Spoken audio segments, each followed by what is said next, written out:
Pemirsa, pengamat politik Rocky Gerung sebut pemerintahan Jokowi gagal total. Dari hasil analisisnya, Rocky mengatakan bahwa pemerintahan di era kepemimpinan Jokowi gagal total. Ia sempat memberikan komentarnya terhadap pernyataan Ali Mohtar Ngabalin yang mempertanyakan apa variabel kalau menilai pemerintahan Jokowi gagal total. Lebih lanjut, Rocky mengira pola pikir Ali Ngabalin belum bisa mencapai ranah metodologis, tetapi kepastian istana sudah bisa dibatalkan oleh konstanta internasional. Pemirsa, ICW menilai pemberantasan korupsi pada 2 tahun pemerintahan Jokowi masih jauh dari harapan. Lola Esther dari Divisi Hukum dan Monitoring ICW menilai pemberantasan korupsi dalam 2 tahun pertama. Ia mengatakan mulai terkuaknya bagaimana kekacauan mekanisme penegakan hukum yang ada di Indonesia dan bagaimana keterlibatan lembaga-lembaga penegak hukum dalam menghalangi proses hukum itu sendiri. Baik pemirsa, Nadiem Makarim menyatakan pengadaptasian teknologi ke dalam dunia pendidikan pada masa-masa penuh tantangan seperti saat ini penting untuk dilakukan. Pihaknya telah mengalokasikan anggaran untuk melaksanakan program digitalisasi sekolah. Dengan penerapan program Merdeka Belajar atau Emancipated Learning, Kemendikbud Ristek telah mendukung para guru yang mengadaptasi pembelajaran secara daring. Kemendikbud Ristek telah mengalokasikan anggaran untuk program digitalisasi sekolah. Nadiem mengungkapkan terdapat 2 inisiatif utama terkait program digitalisasi sekolah. Inisiatif-inisiatif itu yakni pendistribusian perangkat teknologi informasi IT ke sekolah dan pengembangan platform digital pendidikan secara gratis. Ya pemirsa, masih terkait hasil evaluasi beberapa lembaga survei kepuasan terhadap kinerja Jokowi, Amin cenderung menurun. Lalu bagaimana kinerja dari sektor pendidikan? Kali ini kita sudah tergabung dengan tenaga ahli utama Kedeputian 2 Abraham Wirotomo dan juga Putra Nababan, anggota DPR Komisi 10 fraksi PDI Perjuangan. Selamat sore Bapak-Bapak. Selamat sore April. Baik, semoga sehat selalu Bapak-Bapak sekalian. Saya ingin bertanya kepada Pak Putra Nababan terlebih dahulu sebagai wakil rakyat begitu, melihat bagaimana evaluasi dari kinerja Jokowi Ma'ruf Amin. Bagaimana menurut Anda? Terutama di bidang pendidikan, kami dari Komisi 10 DPR RI tentunya kita mengalami apa yang dialami oleh seluruh dunia, yakni pandemi COVID-19 mulai akhir Maret 2020. Komisi 10 bersama dengan Mendikbud Ristek, Nadiem Makarim dan jajarannya bekerja sama terkait dengan penanggulangan dampak dari pandemi COVID-19 ini di bidang pendidikan. Banyak sekali Mbak April yang telah kita lakukan bersama, dan diantaranya adalah bagaimana supaya kita bisa melakukan pendidikan secara daring. Dan juga kita mempersiapkan tenaga pendidik dan anak didik ini untuk mendapatkan vaksin. Nah sekarang pada tahapan kita juga mempersiapkan mereka untuk melakukan pendidikan tatap muka dari SD sampai SMP SMA, sekarang sudah melakukannya. Sejak 3 bulan yang lalu saya juga mengingatkan kepada Mendikbud untuk mempersiapkan mahasiswa kita untuk melakukan pendidikan tatap muka secara hybrid.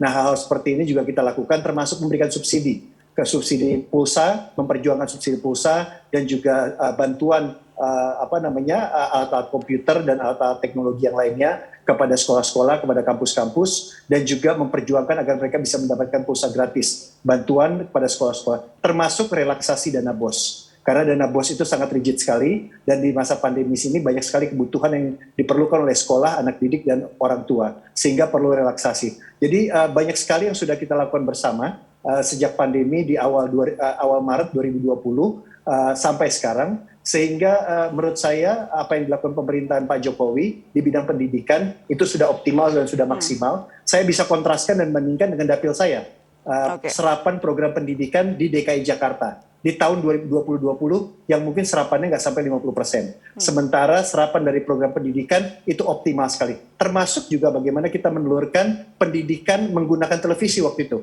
menggunakan TVRI, menggunakan RRI dan lain sebagainya. Itu adalah kolaborasi aktif dari DPR dan juga dari pemerintah, dalam hal ini Kemendikbud Ristek. Jadi banyak sekali, termasuk memberikan bantuan juga kepada fakultas-fakultas kesehatan ya yang punya rumah sakit dan lain-lain. Jadi Mbak April, kalau kita bikin daftarnya itu banyak sekali kolaborasi yang dilakukan DPR dengan pemerintah dalam rangka menanggulangi pandemi COVID-19 Jadi ini sudah di banyak bidang pihak yang pendidikan. bersinergi begitu ya Pak Putra Nababan untuk bisa Banyak sekali, banyak sekali. menguatkan sistem pendidikan yang kita tahu pendidikan ini salah satu sektor yang terdampak akibat pandemi. Pak Abraham, karena pendidikan menjadi salah satu sektor yang terdampak pandemi ini menjadi variabel penilaian juga dalam survei. Respon Anda mengenai kinerja Jokowi Amin yang dinilai turun seperti apa Pak Abraham?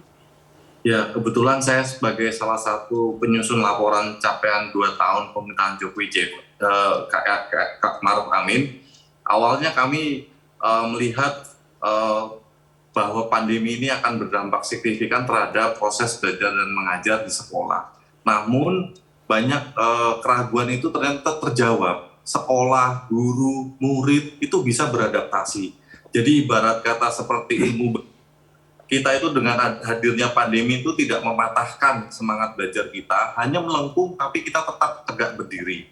Jadi kita selain berbagai upaya yang dilakukan oleh pemerintah dari melakukan pembelajaran secara online, kita bantu dengan kuota, mahasiswa juga kita berikan bantuan. Namun di sisi lain ini hanya berhasil ketika dari siswa, orang tua siswa ternyata mau berkolaborasi. Jadi kami dari pemerintah mengucapkan terima kasih banyak. Capaian yang luar biasa ini tidak terlepas dari kerjasama dari masyarakat.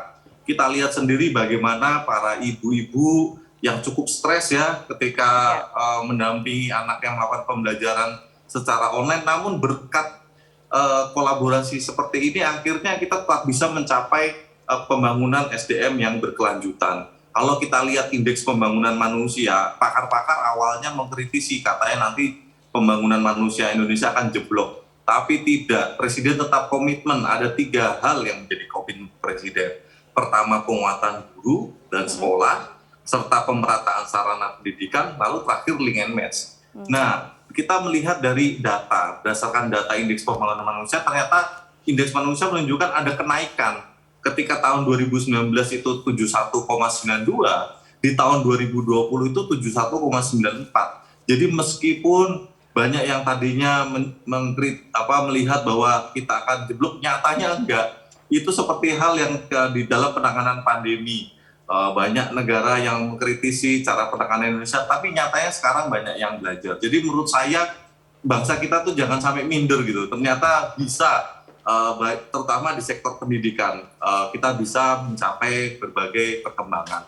Nah, apa saja capaian-capaian atau kerja konkret dari pemerintahan Jokowi KMA ini? Pertama, dana BOS, dana bantuan operasi sekolah, itu kita buat sefleksibel mungkin. Jadi dana BOS itu ke depan akan bisa digunakan untuk pembelajaran tatap muka. Ini penting sekali karena kita tidak ingin meminta sekolah untuk PTM tapi tanpa ada dukungan anggaran. Lalu selanjutnya Mbak April, dulu itu ketika pembagian BOS itu Indonesia dibikin sama rata. Jadi dari Sabang sampai Merauke itu dibuat dana BOS-nya itu rata. Namun dengan memasukkan indeks kemahalan di daerah, daerah yang katakanlah terpencil atau dengan biaya hidup yang tinggi, itu bantuan BOS-nya itu bisa jauh lebih besar. Ambil contoh sebuah SMA di Intan Jaya, Papua, dengan cara kerja lama, itu bantuan BOS-nya hanya 93 juta.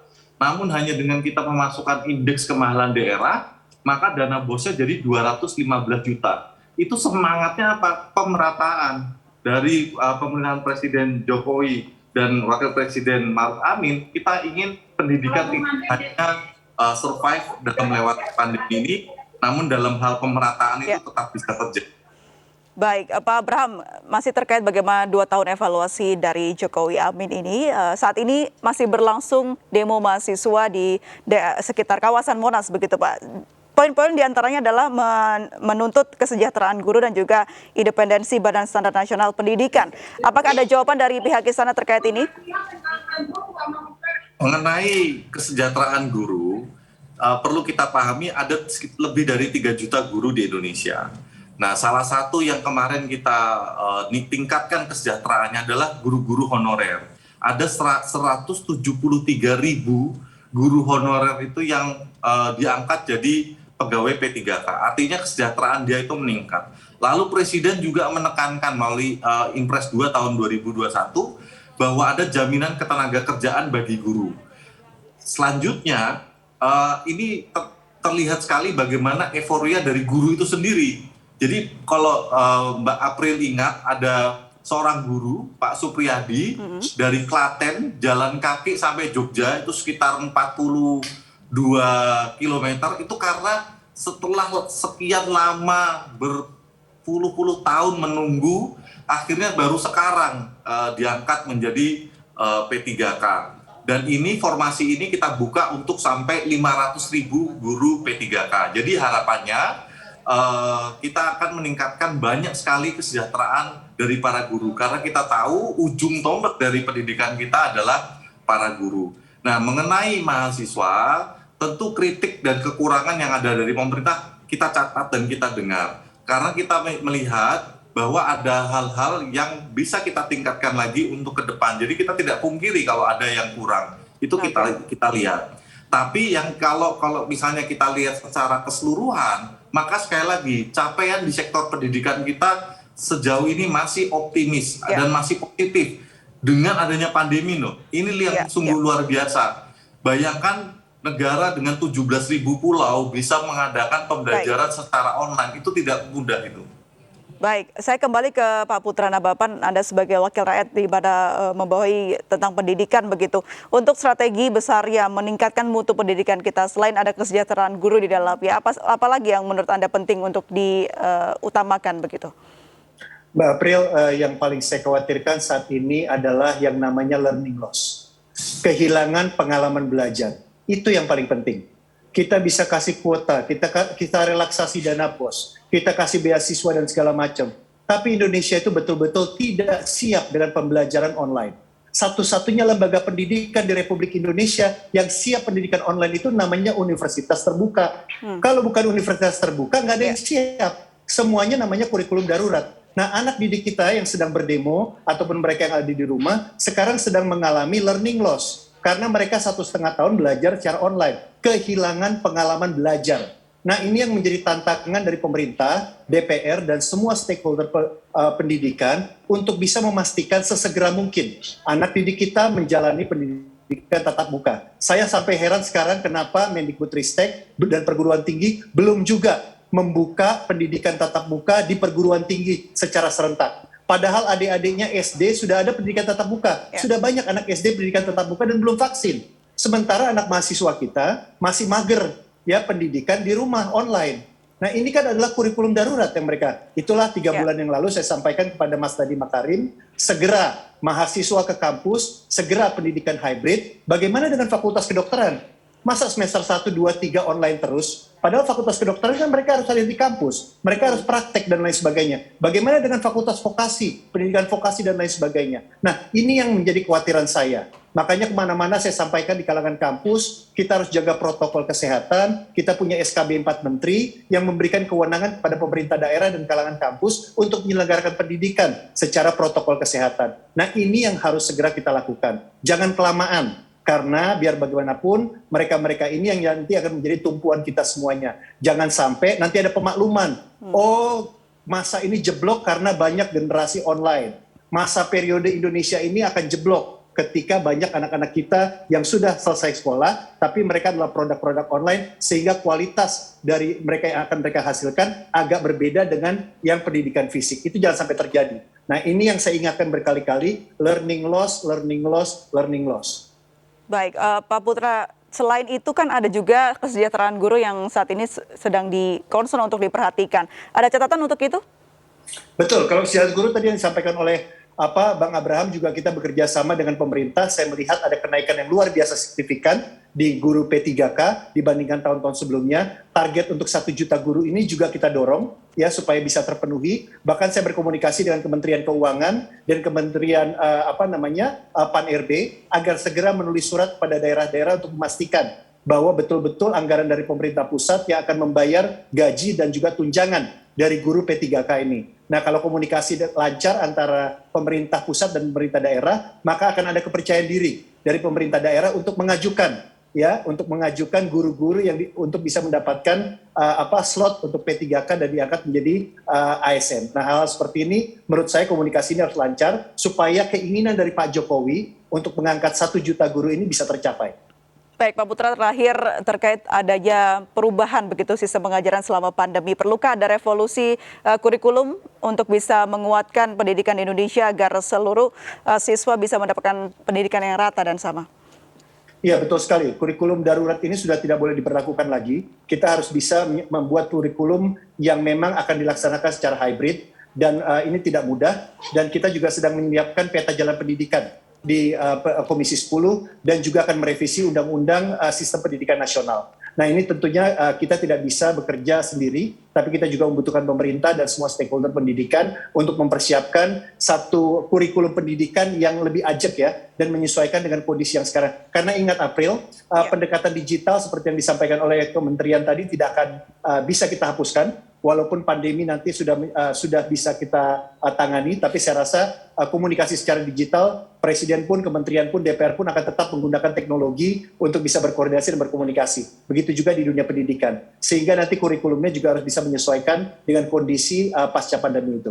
Baik, kita harapkan semua informasi atau input dari Pak Putra Nababan tadi bisa dirangkum begitu ya, dan juga bisa direalisasikan oleh Kementerian Pendidikan agar seluruh siswa di Indonesia dapat mempunyai pendidikan yang sama dan rata. Terima kasih banyak Pak Putra Nababan, anggota Komisi 10 DPR RI sudah bergabung bersama kami di MNC News. Selamat sore.